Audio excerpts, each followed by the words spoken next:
ምን አይነት ነገር እዚህ ውስጥ ተሸክመን እንደምንሄድ አስቡና ከዛ ገንዘብ የለኝም እንላለን። ቢሊፍ ሲስተም ምን ሊሆን ይችላል? በእኛ ሀገር ሰው አትሆንም ባክ። ስለዚህ ኦፖርቹኒቲን አያይም፣ ገንዘብን አያይም፣ ለውጥን አያይም፣ ዌልዝን ሀብትን አያይም። እኛ ብቻ እዚህ መተን ይህንን አካል አስገዳጅ ስለሆነ አልብሰን አብልተን አጠጥተን ከሰው እኩል አድርገን ከዚህ በላይ ኮስሞቲክስ ቀብተን ጸጉራችንን ተቆርጠን ልብሳችን ለብሰን ሽቷችን ተቀብተን ፎቶ ተነስተን ፖስት አድርገን መሞት። ቫልዩዎቻችን፣ ቢሊፍ ሲስተሞቻችን። ቢሊፍ ሲስተም ምን ሊሆን ይችላል? በእኛ ሀገር ሰው አትሆንም ባክ የሚባል ቢሊፍ ሲስተም ብዙ ሰው አላቸው የላቸው። ስለዚህ ኦፖርቹኒቲን አያይም፣ ገንዘብን አያይም፣ ለውጥን አያይም፣ ዌልዝን ሀብትን አያይም። ባክን ያልረባም እኔ በጭራሽ ደና ነገር መስራት አልችልም፣ እውቀት የለኝም፣ ደና ሰው አላውቅም፣ ስልጣን የለኝም፣ ወይም ደግሞ ከጥሩ ቤተሰብ አልተወለድኩም የሚል ሰው እንደዚህ አይነት ቢሊፍ ሲስተም ይዞ እሱም ኦፖርቹኒቲን ማየት አይችልም። ነገር ግን ብዙ ኔጌቲቭ ነገሮችን ያለ ለዚህ ነው አብዛኛውን ሰው ብታነጋግሩ ኔጌቲቭ አቲቲዩድ ውስጥ ያለ ሰው ስታወሩት ኮምፕሌን ብቻ ነው። የውጭ ሀገር አስፋልት ያደንቃል፣ እዚህ አስፋልት ሲሰራ ደስ አይለው። የውጭ ሀገር ፎቅ ያደንቃል፣ እዚህ ፎቅ ሲሰራ ደስ አይለው።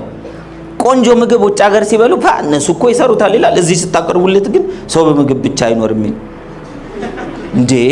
የግድ ውጭ ሀገር መሆን አለብን? ውጭ ሀገር ነን እኮ ለነገሩ። ኢትዮጵያ ውጭ ሀገር ነች አይደል? ለሌሎች ሀገሮች ምንድነች? ስለ ውጭ ሀገር እኮ ነው። ውጭ መሄድ ፈልጋለሁ የሚሉ ሰዎች ደጅ እኮ ነው ያለው ኦሬዲ። ስለዚህ ውጭ ነን ነው ተቀበለው፣ በቃ እዚህ ነው ያለሁት። ይሄንን አክሴፕት ማድረግ እንደሱ እንድንችል እነዚህ ፕሮግራሞች ምን ያደርጋሉ? ዲስቶርት ያደርጋሉ፣ ዲሊት ያደርጋሉ፣ ጀነራላይዝ ያደርጋሉ። ከዛ 2 ሚሊዮን መረጃ መጥቶ 125 ባይት አካባቢ ነው የሚገባው እናንተ ጋር። ሐሳብ ቁስ ስለሚሆን እንዴት የሚለውን እናያለን። ስለዚህ ኢንተርናል ሪፕሬዘንቴሽን ስቴትን ይፈጥራል። ስቴታችን ደግሞ ፊዚዮሎጂካል ቼንጅ ያመጣል ማለት ነው። ሙዳችን እንደ ሙዳችን እንቀሳቀስ። ደሳለኝ ልደውል ላግኝ ሰዎችን ወይንም ደግሞ ልጋብዝ ሊሆን ይችላል። ከፍቶኛል፣ ደብሮኛል፣ ላኩርፍ፣ ልቆጣ፣ ልናደር ወይም ደግሞ ድንጋይ ልወርውር፣ የተለያዩ ተግባራት ውስጥ ልግባ ልንል እንችላለን። እሱ ቢሄቪየራችን ይወስናል። ስለዚህ ከውጭ የሚገባው ነገር በእኛ ፊልተር ሜካኒዝም መሰረት ነው ተመልሶ ቢሄቪየራችን ወይም ደግሞ ተግባራችን ድርጊታችንን የሚወስነው። ድርጊታችንን ለመቀየር ኢንተርናል ሪፕሬዘንቴሽናችን መቀየር አለበት። ኤክስተርናሊ የምናየው ነገር እንደሆነ እንዳለ ይቀጥላል። አሁን እኔ የምናገረውን ነገር ልትቆጣጠሩት አትችሉም። ኢንተርናል ሪፕሬዘንቴሽናችሁን ግን ልትቀይሩ ትችላላችሁ። እሱን ለመቀየር ምንድነው መቀየር ያለበት? አስተሳሰብ፣ አመለካከት፣ ቢሊፍ ሲስተማችን መቀየር አለበት። 75% የሚሆነው አንጎላችን ውሃ ነው። እንግዲህ ይሄንን ቅል ብትከፍቱት 2 ሊትር የሚይዝ ከሆነ 1 ሊትር 1 ጆክ ተኩል ሙሉ ምንድነው? ውሃ ነው። ምን አይነት ነገር እዚህ ውስጥ ተሸክመን እንደምንሄድ አስቡና ከዛ ገንዘብ የለኝም እንላለን።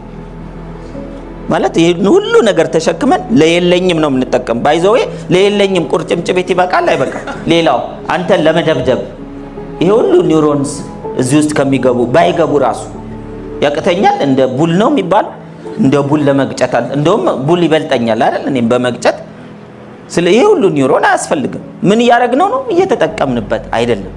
እኛ ብቻ እዚህ መተን ይሄንን አካል አስገዳጅ ስለሆነ አልብሰን አብልተን አጠጥተን ከሰው እኩል አድርገን ከዚህ በላይ ኮስሞቲክስ ቀብተን ጸጉራችንን ተቆርጠን ልብሳችን ለብሰን ሽቷችን ተቀብተን ፎቶ ተነስተን ፖስት አድርገን መሞት አንኖርም እኮ። ሰው ፖስት የሚያደርገውን የሚኖረው ሰው እጅግ በጣም ጥቂት ነው። ፈርቼ ነው የለም ላለ ማለት ብዙ ሰው የሚኖረውን አይደለም ፖስት የሚያደርገው። ስለዚህ አዲስ ምን ያስፈልጋል? ለርኒንግ ኤንድ አዲስ ኤክስፒሪየንስ።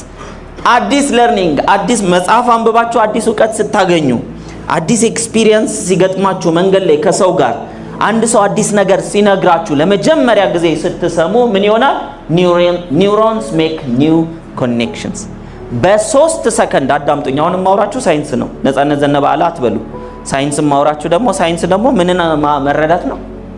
ተፈጥሮ መረዳት ነው። አንድ ሰው አይቶት የማያውቀውን አዲስ ነገር ሲያይ በጭንቅላት ውስጥ ተውት ስለሆነ የሚፈጠረው በ3 ሰከንድ ውስጥ ኒውሮንስ አዲስ ጭራ አምርተው ወይም ደግሞ ቀጥለው አንድ ኒውሮን ከሌላ ኒውሮን ጋር ኮኔክት ያደርጋል። ምን ለማድረግ? ለመመዝገብ፣ ያንን ሐሳብ ለመመዝገብ። ምን ይባላል ይሄ? ለርኒንግ አዲስ ነገር በተማርን ቁጥር አዲስ ኮኔክሽን ይፈጠራል። አንፎርቹኔትሊ አናየውም። ስለማናየው ምንም የተለወጠን አይመስልንም። እኛ ዋናው የምናየው ጡንቻ ስለሆነ ይሄን ነው ስንሰራ ደስ የሚል። አየህ በዚህ በኩል አይሰራ አይደለም እዚህ ላይ ግን እዚህ ላይ ካልተሰራ ይሄ ሰው ይፈጃል። እዚህ ላይ ከተሰራ ደግሞ ያገለግላል። ስለዚህ ኒውሮንስ ሜክ ኒው ኮኔክሽንስ፣ አዳዲስ ኮኔክሽን በአዲስ ሐሳብና በአዲስ ኤክስፒሪየንስ። አዲስ ነገር ኤክስፒሪየንስ አድርጉም፣ እዩም፣ ተመልከቱም፣ አዳምጡም። ምንድነው የሚፈጥረው? አዲስ ኒውሮንስ ኮኔክሽን ይፈጠራል።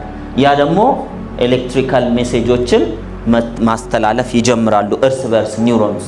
ያ ምን ይባላል? ሲናፕቲክ ኮኔክሽን እንላቸዋለን። እዚያ ዝርዝር አንግባና እሱ ደግሞ ለርኒንግ ምን ያመጣል? አዲስ ኮኔክሽን ይፈጥራል። አዲስ ኮኔክሽን ደግሞ አዲስ አይነት ኬሚካሎች ከአንድ ነርቭ መልእክት ማነው ነርቭ ሴል ወደ ሌላ ነርቭ ሴል መገናኘት ይጀምራል ማለት ነው። ይሄ ደግሞ በተደጋገመ ቁጥር ኤክስፒሪየንሱን ስትደጋግሙት ወይንም ሐሳቡን ስትደጋግሙት ኮኔክሽኑ እየጠበቀ ይመጣል፣ እየተደጋገመ ይመጣና እየጠነከረ ይመጣል ማለት ነው። እነዚህ ኒው ኮኔክሽን። ከዛስ ይህ ምን ማለት ነው? አንጎላችሁ ውስጥ ፊዚካል ቼንጅ ተፈጠረ ማለት ነው። ሐሳብ በአንጎል ውስጥ ቁስ ሆነ። መጀመሪያ በአንጎል ውስጥ ነው የሚቀየረው። ከዛ እሱ ምን ያደርጋል? እነዚህ ቶትስ ምን ያደርጋሉ? አዲስ መልእክት ማስተላለፍ ኒውሮ ትራንስሚተርስ እንላቸዋለን። ነርቮች ሙሉ ለሙሉ እንደዚህ አይገናኙም። በአንዱ ነርቭ ጫፍና በሌላው ጫፍ መካከል ክፍተት አለ። ያ ሲናፕቲክ ጋፕ የምንለው በዛ ጋፕ ውስጥ በአንዱ ውስጥ መልእክት ከመጣ በኋላ ወደ ሌላው የሚተላለፈው እነዚህን በማመንጨት ነው። ቶትስ ናቸው ፕሮዲዩስ የሚያደርጉት ኒውሮ ትራንስሚተርስ እንላቸዋለን። የነርቭ መልእክትን የሚያስተላልፉ ምን ሊሆኑ ይችላሉ? ሴሮቶኒን፣ ዶፓሚን የምንላቸው ሌሎችም አሉ። እነዛ ሊሆኑ ይችላሉ። በቶቱ አይነት ይለያያሉ ማለት ነው። ፖዚቲቭ ስናስብ የሚመነጭ ኬሚካል አለ። ኬሚካል ፊዚካሊ የሚንቀሳቀስ ነገር አለ። አንዳንድ ሰው በሐሳብ ሲያስብ ከቁስ ጋር ምንም የማይገናኝ ይመስላል። ስለዚህ ሐሳብ ስናስብ አንጎላችን ውስጥ በተለይ አዲስ ሐሳብ ስናስብ ነባሩን ስንደጋግም አንጎላችን ውስጥ ፊዚካል ቼንጅ ይኖራል ማለት ነው። እነዚህ ቶትስ ደግሞ ኒውሮ ትራንስሚተርስን ክሬት ያደረጉ ቶትስ ምን ይፈጥራል? በሰውነታችን ላይ የኬሚካል ለውጥ ይፈጠራል። ለዚህ ነው ከዛ በኋላ እኔና እናንተ የምናውቀው ስሜት ይሆናል ማለት ነው። የደስታ ስሜት፣ የፍቅር ስሜት፣ የመደበር ስሜት። እነዚህ ስም የሰጠናቸው ነገሮች የኢንተርናል ኢንቫይሮንመንታችን ሪፍሌክሽን ናቸው። ስለዚህ በስሜት መልክ እናያቸው እንጂ ኦልሬዲ የኬሚካል ለውጥ ተከናውኗል ፊዚካሊ በሰውነታችን ውስጥ። የብሬን ሴሎቻችን ውስጥ ደግሞ አዳዲስ ኒውሮንስ ፔፕታይድስ ወይም የኒውሮንስ መስመሮች ተፈጥረዋል ማለት ነው። ብሬን የሚሰራው እንደዚህ ነው። ሐሳብ የሚሰራው ሐሳብን ችላ የሚል አንጎሉን ሰው ይቀይርለታል። የብዙዎቻችን ሶሻል ሚዲያ የመመልከት ልምምድ ስላለ ነው ብዙ አዳዲስ ነገር የምናየው ሶሻል ሚዲያ ላይ ነው። አብዛኛው ኔጌቲቭ ከሆነ ምንድነው የምናየው ማለት ነው? የምናያቸውን ነገሮች ተመሳሳይ የሆነ ሊንክ ይፈጥርልናል። ቴክ ኬር ኦፍ ዋት ዩ ሂር። የምትሰሙትን ተጠንቀቁ፣ የምታዩትን ተጠንቀቁ፣ የምትናገሩትን ተጠንቀቁ፣ የምታስቡትን ተጠንቀቁ።